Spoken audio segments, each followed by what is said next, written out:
Hi everyone, welcome to the first video in Unit 3.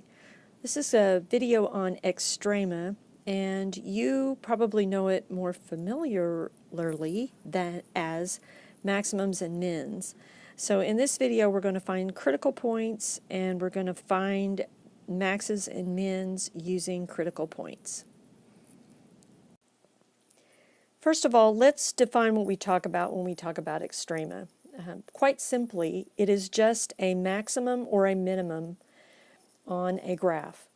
And further defined to be either an absolute or global max or min, or a relative or local max or min.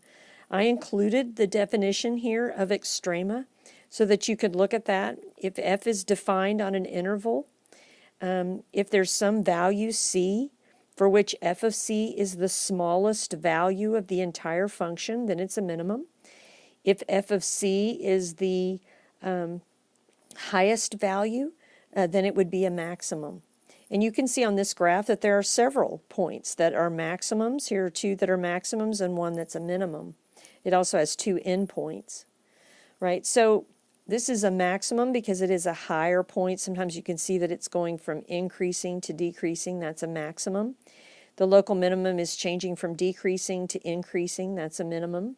And then here's another one, but because it is the highest value, there are no other values in that interval that are higher, y values, then this would also be an absolute maximum. And they just use the words absolute and global to mean the same thing. The absolute highest, the absolute lowest, the absolute max, the absolute min is the same thing as global. But so a point can be a local and a global, but it can't be a local, it can't be a global without being a local also. Endpoint extrema, I just want to mention this because we are talking about closed intervals, which means that when you're checking a function for extrema, whether there's a max or a min, you must also check on a closed, not open, but closed interval, you would check each endpoint because an endpoint could actually be the location of a local minimum on a closed interval.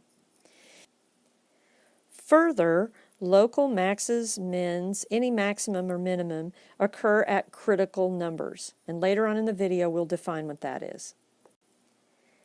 So the extreme value theorem says this, and we are getting ready to introduce some more theorems. We've had IVT and we've had others, but this extreme value theorem is saying if f is continuous, so f has to be continuous on a closed interval, then f has both an absolute max and an absolute min for some numbers c and d on that closed interval. So you can see here that this function is on this closed interval. Notice it has closed interval. These would be filled in, not open circles. This is continuous. There's no asymptotes, jumps, holes, so it is differentiable. It's also, so it's continuous. Then there has to be somewhere that there's an absolute max or an absolute min over that interval. Okay, and so here's some examples that if the interval, actually the maximum occurs at an endpoint. The minimum occurs in the interior. On this one, the max occurs here, but the minimum occurs at an endpoint. So that's on a closed interval, you have to consider the endpoints. And then I always think about this. Well, what if A and B, if this y value is constant? Well, that means that every point is a max and a min in that interval. And so we're going to define a critical number, and then we're going to find the maximums and minimums on a couple of examples. And this is a very important skill, so pay attention. So first of all, let's define a critical number. All right, a critical number is going to be where the derivative of at that point is equal to 0. So we can see that here, demonstrated here, that an extreme value would occur, right, where the derivative was equal to 0. Another place that a critical number would, a max or a min would occur, is at a place that does not have a derivative, where the derivative is non-existent. Okay, but it doesn't always follow that just because the slope is 0 or the derivative doesn't exist doesn't necessarily mean that it is a max or a min. And we saw that on the previous video where we had something that looked like a corner and there was no max or min there. But also the derivative doesn't exist because the derivative from one side, the slopes are different from either side. So this would be a critical number but not an extrema. So we're after the critical numbers, and so we need to know our two different critical numbers is where the derivative is equal to 0. That's hugely important. It's also a critical number if it is not differentiable. So theorem 3.2 says relative extrema occur only at critical numbers. So it has to be a critical number before a max or min could occur. But the converse is not true, that just because there's a critical number does not ensure that there's a max or a min at that point. It just says that it possibly could occur. All right? So the guidelines for finding extrema on a closed interval. Now, did you hear me say closed interval, closed interval? So we don't have that huge open interval that we talked about in part 1. But we do, to find the extrema on a closed interval, use the following steps. Find the critical numbers. Okay, and we're going to do that. Evaluate each critical number. So you're going to find the critical number will be the x value. So you plug that back in to find the y values. And then evaluate the endpoints. So we're going to do a and b as x values. And then the least of the values, the least of the the least of the y values is the minimum. And the greatest one is the maximum. So we're checking critical numbers, which are the inside. We're checking the endpoints, which are the ends, of course, and then we're just going to look at the y values and see which is the biggest and which is the smallest. So note on here that not all critical numbers are going to produce a max or a min. So once again, this is a closed interval, right? And so we have this point right here that's a candidate. This is the polynomial. So if I take the derivative of that, I'm going to get 12x to the third minus 12x squared. I'm going to factor out a 12x squared and get x minus 1, right? So I'm going to have two critical values. If I set that equal to 0, because remember this is the derivative. If you set the derivative equal to 0, right, then those are going to be my critical values.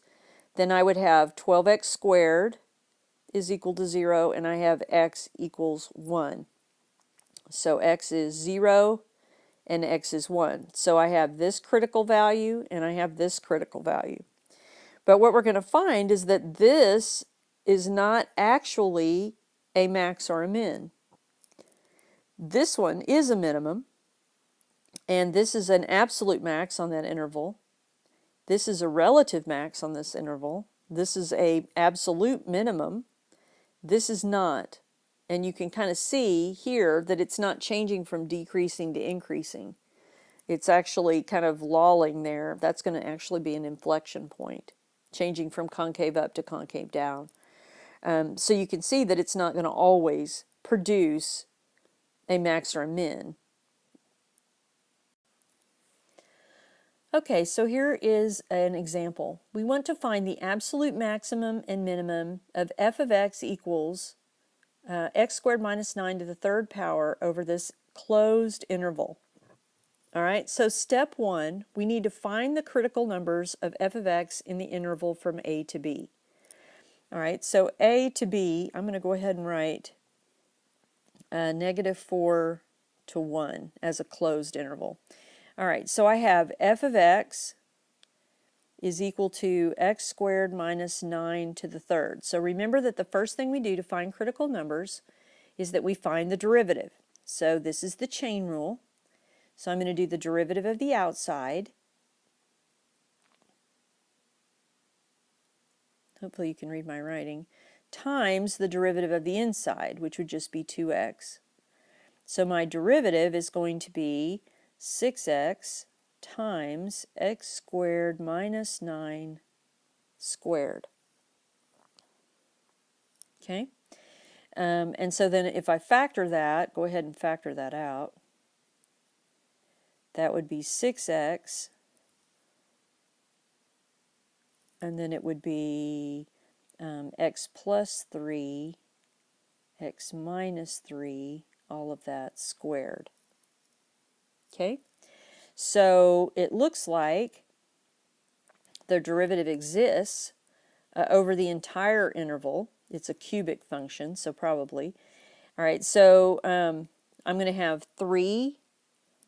If I set this equal to 0, whoops, 6x,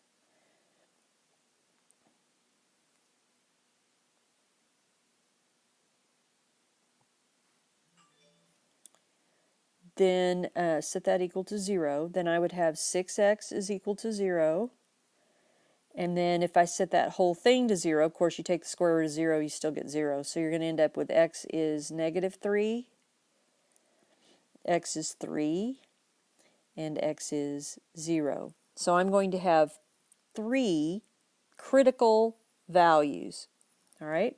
So I'm going to take a look again at my interval. Right? I'm not taking the entire graph, I'm just going from -4 to 1. So I can see here that this one does not lie in this interval. So I don't have to do that one.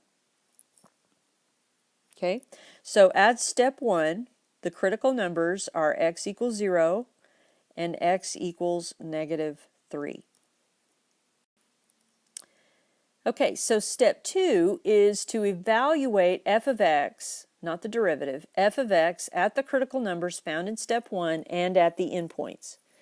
So what we want is we want a list of x values, and then we also want to know what the f of x value is at that point. So I'm going to make a little table, and I'm reminded that, and they don't have to be in any particular order, but my critical values were 0 and -3. We rejected 3 because it wasn't in the interval. Speaking of interval, my endpoints are -4 and 1. All right? So what we want to do then is we want to evaluate f of x for each x, or each x that we have here. All right, so I put the original function over here. If we put in 0, right, we would have 0 minus 9 to the third power, so that would be -9 to the third power is -729. That seems like a candidate for minimum, doesn't it? If I put a 3 in the, -3 in there, -3 squared is 9 minus 9 is 0. Okay, so that's not a minimum. And then -4 would be 16 minus 9, which is 7 to the third power is 343. And I really do happen to just know that. And then the last one, 1, is if you put a 1 in there, this would be 1 minus 9, so it would be -8 to the third, so this is a negative number. And no, I don't know that one. I looked it up. It is -512. Okay? So let's think about what we did here. In step 1, we found the critical numbers by taking the derivative. So from now on, almost anything that you have to do, take the derivative, set it equal to 0, and that will give you critical values. We're going to be doing that a lot. So if you'll just think of that every time, okay, what do I need to do first? Well, take the derivative, set it equal to 0. There you go. So on here, let's analyze. We're looking at f of x. Well, this is the lowest point, so this is an absolute minimum. This is the highest point, so this is the absolute maximum. And that's it. That's really what you do. Now you could write it out if you want the verbal component, which is really important, verbal. You would say that the absolute max is 343 and occurs at x equals -4, and the absolute min is -729 and occurs at x equals 0. And there you go. So here's one more example. We have g of x is equal to x squared minus 2x, and we want to find the absolute max and min over the closed interval. We're using the extreme value theorem over the interval from 0 to 4, closed interval. All right, so the first thing you do, remember what I said, anytime you want to find a critical value, you're going to take the derivative. So 2x minus 2, and we're going to set that equal to 0 and solve.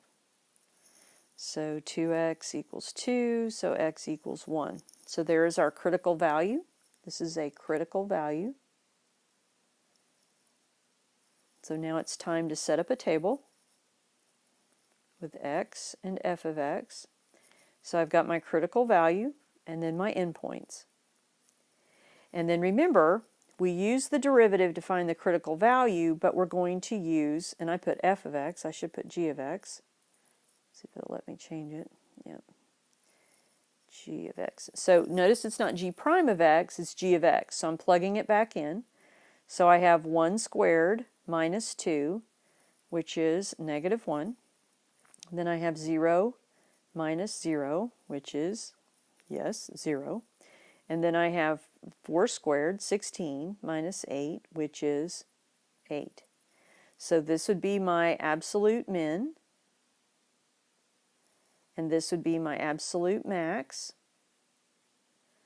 And then I would write the absolute max is 8 and occurs at x equals 4. The absolute min is negative 1 and occurs, it's hard to write on this thing, at 1. X equals 1. All right, so once again, we're going to take a function, we're going to take the derivative, we're going to set it equal to 0, find the critical values, and then also check the endpoints to look for the absolute max and min, the extrema, over a closed interval.